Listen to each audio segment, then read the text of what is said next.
नमस्कार, मैं ज्योति श्रीवास्तव। आप देख रहे हैं सी न्यूज भारत। भाजपा की केंद्रीय चुनाव समिति ने लोकसभा चुनाव 2024 के लिए अपने उम्मीदवारों की पहली सूची जारी कर दी है। झारखंड से 11 उम्मीदवारों के नाम की घोषणा की गई है। वहीं संभवतः 3 सीट चतरा, धनबाद और गिरिडीह एनडीए घटक दल के लिए रखा गया है। जिन 11 लोकसभा क्षेत्र के प्रत्याशियों की घोषणा की गई है, उसमें रांची लोकसभा क्षेत्र से वर्तमान सांसद संजय सेठ का नाम शामिल है। पार्टी के द्वारा झारखंड के 14 लोकसभा क्षेत्र में से 11 लोकसभा क्षेत्र के उम्मीदवारों की घोषणा के बाद झारखंड विधानसभा के बजट सत्र के अंतिम दिन विधायक सहित उम्मीदवारों ने अपनी प्रतिक्रिया व्यक्त की है।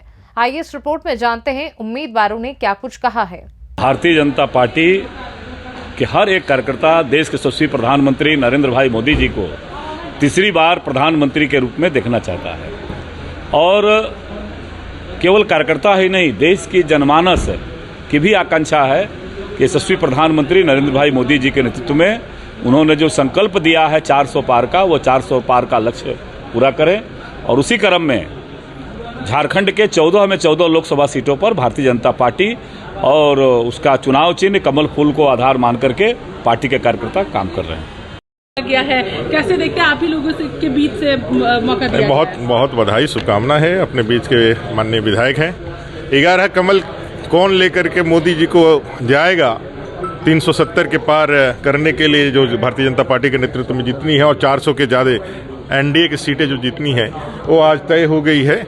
मेरी अग्रिम बधाई और शुभकामनाएं मैं आप सबके माध्यम से यह स्पष्ट कहना चाहता हूं कि 14 की 14 लोकसभा सीटें हम लोग जीतेंगे और 11 जिनके हाथ में कमल रहेगा उनके नामों की घोषणा आज हो गई है।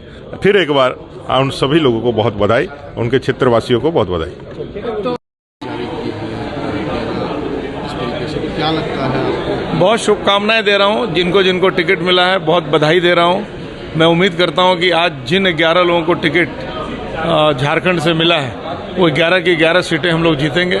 और एक कार्यकर्ता के नाते जितना बन पड़ेगा, मैं भी और भारतीय जनता पार्टी के एक एक कार्यकर्ता अपने अपने स्थान पर सारे प्रत्याशियों को जिताने में लग जाएंगे। जी, बधाई हो पहले तो आपको। बहुत बहुत धन्यवाद, बहुत धन्यवाद आप लोगों का, बहुत धन्यवाद। क्या कहेंगे सर, क्या कुछ कहिएगा? आपको मौका दिया जा रहा है। सबसे पहले तो प्रदेश के नेतृत्व का, केंद्र के नेतृत्व का आभार व्यक्त करना चाहेंगे कि उन्होंने मुझ पर आस्था रखा है, हजारीबाग लोकसभा का कैंडिडेट मुझे बनाया है और जिस उम्मीद के साथ ये दायित्व मुझे दिया गया है, पूरा कोशिश करूंगा कि ये दायित्व जो है ये सीट हम लोग जीत करके दें। सर, इस बार कितनी सीट पर आप लोग की उम्मीदें हैं झारखंड से? 14 की 14 सीट इस बार हम लोग यहाँ से जीतेंगे और जो 400 का जो लक्ष्य है पूरे भारतवर्ष में कि 400 सीट एनडीए जीतेगी, उसको भी इस बार हम लोग प्राप्त करने जा रहे हैं। जीत को लेकर कितना आश्वस्त है आप? जी, एक बड़ी जिम्मेदारी है जीत को लेकर। जयंत सिन्हा ने क्योंकि अपनी सीट से देखिए, हम लोगों ने अगर आप इतिहास देखिएगा उसका, तो भारतीय जनता पार्टी के जितने भी सांसद रहे हैं वहाँ से सब ने हजारीबाग को आगे ले जाने का काम किया है। और आज के दिन में अगर आप देखिएगा तो भारतीय जनता पार्टी का वहाँ पे बयार बहता है।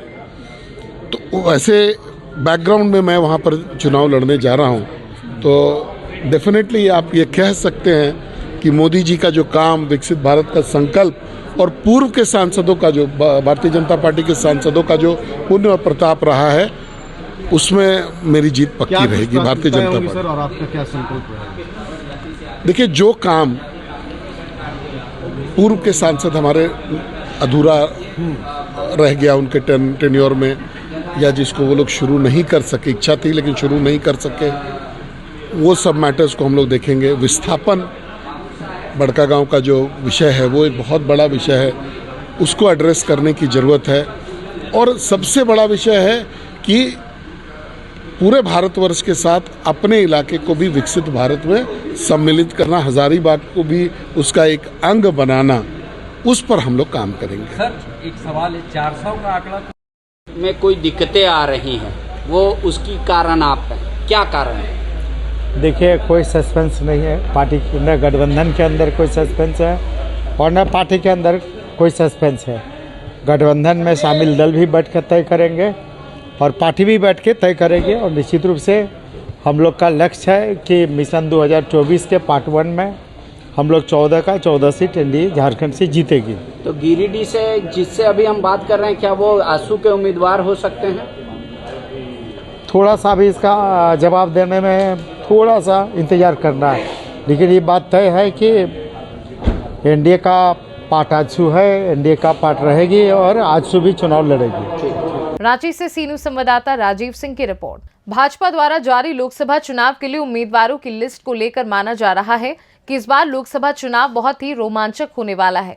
जिस तरह से भाजपा ने एक एक महारथियों को चुनकर चुनाव के मैदान में उतारा है, इससे ये साफ हो जाता है कि भाजपा का लक्ष्य सिर्फ चुनाव जीतना नहीं, बल्कि बड़े अंतर के साथ चुनाव जीतने का लक्ष्य है। अब ये तो समय ही बताएगा कि किसके सर पर ताज सजेगा। जो भी हो, लेकिन देखना दिलचस्प होगा कि कौन सी पार्टी किस पर भारी पड़ती है। फिलहाल इस खास रिपोर्ट में बस इतना ही। देश दुनिया की बाकी खबरों को जानने के लिए आप देखते रहिए सी न्यूज भारत।